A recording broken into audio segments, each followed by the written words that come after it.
When I decided to go to university, the decision was swung by a couple of factors. My main dream, as I've talked about many times, was to be a filmmaker, but I was told and given the impression that I didn't quite have the experience to start on that path, that it was an uncertain path, and it made me feel really insecure about my future. So the prospect of university was this kind of safer way of having a backup, of having something to go off if film never panned out. And it was also something I felt like I could do, make me feel a sense of life progress. And, even when I reflect on it now, I had this intention of just seeing it through. It was something I had to do. But I didn't carefully think about the experience. I didn't educate myself on what university would be like beforehand. I had lots of assumptions. I didn't speak to people who'd gone through it. It was just this thing I just went into, and I had a pretty poor attitude about that.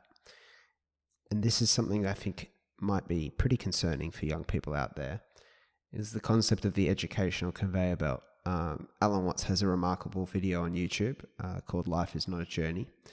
And part of talking about life as a whole, he also reflects on the education system and this conveyor belt kind of approach. And there's some very funny visuals in that video. I'll likely link it in the show notes. But to summarize it for you, we have this batch-based system where you proceed from grade 1, grade 2, grade 3, and you're trying to meet the criteria to progress to the next grade. And it's a cookie-cutter system. The funny thing is, any factory spits out indiscernible products, things that cannot be discriminated from one another. Yet we don't really want that in society. We do not want cookie-cutter members of society, right? We want diversity. We want different perspectives. We want people who can capitalize on abilities in different areas. And this is the very premise of creativity. It comes from diversity. That's not what we cultivate with a batch-based system. So at some point on this conveyor belt is the end of high school, and then the procession into whatever comes after. Now, depending on the part of the world and the culture, but particularly in the time we find ourselves in Western civilization, the default for many people is just to go to university. But the default can change. It can be something else entirely in a very different culture and area.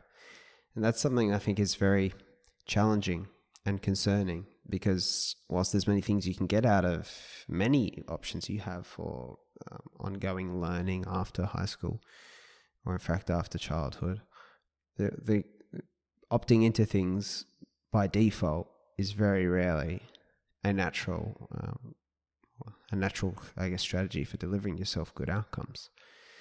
If the underlying logic behind your decisions is, I'm simply going to do this because that's what most people do, and it's what's expected of me, without any reflection, without any questioning, without any filtering of, is this right for me?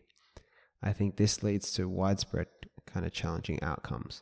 In the next episode, I'll talk a bit about the different use cases of college and university, and there are positives. It's not all doom and gloom, but it's an interesting concept all the same for reflection, to think about what is the role of this thing for my life, rather than am I just sitting on the conveyor belt just because it's become the way.